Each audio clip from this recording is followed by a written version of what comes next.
राजा परीक्षित को बता रहे हैं कि हे राजा परीक्षित, हिरण्यपुर के राजा प्रहलाद हो गए। प्रहलाद की 2 शादियां हुई हैं। छोटी रानी से 3 पुत्र पैदा हुए जो ऋषि बन के जंगल को चले गए। बड़ी रानी से 1 लड़का 1 लड़की। पुत्र का नाम है विरोचन। भक्तों, ये विरोचन भी बहुत अच्छे राजा है, धर्मात्मा। और एक बात और भी बताऊं, जिनके माता पिता धर्मात्मा होते हैं उनके बच्चे भी धर्मात्मा होते हैं। याद रखिए, जिनके माता पिता धर्मात्मा, धर्मशील, समाज को लेकर के चलते हैं, उनके बच्चे भी अच्छे होते हैं। अच्छे माँ बाप के बच्चों को तुम गली में पहचान लोगे। अच्छे माँ बाप के बच्चों को गली में बच्चे खेल रहे होंगे, तुम्हें देखकर खेल बंद कर देंगे, नमस्ते करेंगे। समझ लेना कि इनके माँ बाप बहुत अच्छे हैं। याद रखिए, एक गांव में हमारे मित्र खत्म हो गए। उनके दरवाजे के लिए हम चले। गली छोटी थी, अंदर नहीं जा सकती थी गाड़ी। हमने ड्राइवर से कहा, बेटा तुम गाड़ी के पास खड़े रहो, मैं पैदल निकल जाऊंगा। पैदल चला मैं, और जो गली की नुक्कड़ पे आया, गांव के बच्चा खेले, ऐ धूल मारे एक दूसरे पर। हम खड़े हो गए, सोचने लगे ये बच्चे हमें देखकर खेल बंद कर दें, लेकिन बच्चे नहीं रुके। हमने सोची ला उनसे नमस्ते करें। तो हमने कहा, बच्चों नमस्ते। तो सब बोले आइए आइए आइए आइए। समझिए, अच्छे माँ बाप के बच्चों का नमूना कुछ और होता है। प्रहलाद के बड़े बेटे जो हैं विरोचन, विरोचन भी बड़े धर्मात्मा। कितने धर्मात्मा बताऊं?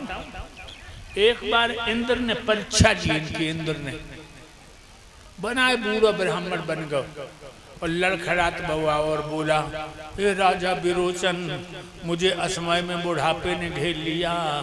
मेरी ब्राह्मणी जवान है, वो हमें छोड़कर भाग जाएगी। तू अपना यौवन हमें दे दे, मेरा बुढ़ापा ले ले। विरोचन ने अपना यौवन दे दिया, इंद्र को बुढ़ापा ले लिया। सो इंद्र प्रकट हो गए और कहने लगे, धन्य हो विरोचन, जैसे तुम्हारे पिता थे वैसे ही तुम निकले। लेकिन ये विरोचन 13वां देवासुर संग्राम हुआ, उसमें विरोचन मारे गए। 13वां देवासुर संग्राम कहाँ हुआ? मंदोदरी की बहनोई से। मंदोदरी की बहन थी माया, और माया का पति था सम्मर। बस सम्मर की मदद के लिए गया था विरोचन। और उधर से देवराजेंद्र, कुबेर, सुरेश, चंद्रमा, सूरज और महाराजा दशरथ, केकई, इसी युद्ध में केकई को वरदान दिया था दशरथ ने। 13वां देवासुर संग्राम था। सम्मर से युद्ध हुआ तो दशरथ के 27 बाण मारे सम्मर ने। दशरथ बेहोश हो गए। उन्होंने रथ हाँकने वाले को भी मार डाला। केकई रथ के पीछे गुप्त जगह होती है युद्ध वाले रथ में, वह गुप्त जगह पर केकई थी। केकई को पता लगा कि मेरे पति घायल होकर गिर गए और साथ ही मारा गया। बाहरी बहादुर औरत निकली और उसने घोड़ों की बागें संभाली और रथ को दौड़ा दिया। 6 कोस निकल गई। एक झाड़ी में रथ को खड़ा कर लिया और अपने पति के पास आई। 27 बाण बदन में घुसे थे। बाहरी बहादुर महिला बाण खींचा और घाय को चूस करके कुल्ला कर दिया। बाण खींचा, घाय को चूस करके कुल्ला कर दिया। इस तरह 27 घाय चूस लिए, वो जहर चूस करके कुल्ला कर दिया। दशरथ को होश आया, कहने लगे, हे स्वामी, आपने हमारे प्राणों की रक्षा की है, वरदान मांगो। कैकेयी कहने लगी, वक्त आने दो, हमारे 2 वरदान तुम्हारे यहाँ धरोहर है। मेरे भाइयों,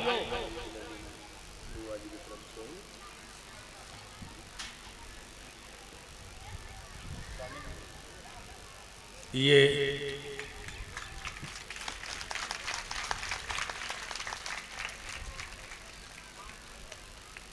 1001 मुद्राएं, 1100, हाँ 1100। ये क्या लिखा आपने? ओमती बुआ 1100 भंडारे में 1100 रुपये। ओमती बुआ जी 1100 मुद्राएं भंडारे में, 1100 मुद्राएं हमें दे रहे हैं। भगवान बुआ जी को सीता सावित्री जैसी शक्ति प्रदान करे। और ये मूर्ति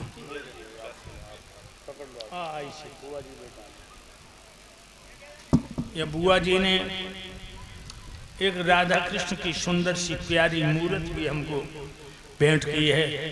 भगवान सदा इनको सुख शांति प्रदान करता रहे। मन इनका परमात्मा के चरणों में समर्पित हो जाए। परमपिता परमात्मा की कृपा रहे। मेरे भाइयों, तो मैंने आपको बताया कि वही वरदान कैकेयी ने उस समय मांगा